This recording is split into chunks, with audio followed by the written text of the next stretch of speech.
guys, salamat po sa pinipita. Ngayong gabi, ang sabi sa amin, TikToks lang. Kasi may tugtog pa daw kami mamaya. Pero okay lang yung gawin natin. Dagdagan na lang natin. Huwag na natin isipin yung party na lang natin.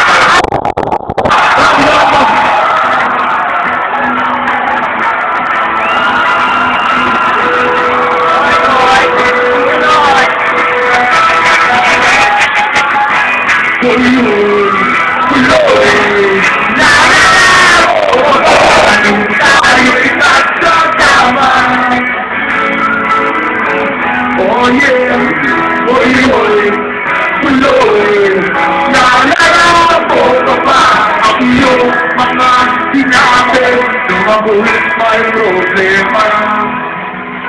Sabi mo, lahat ng problema'y kayang lampasan.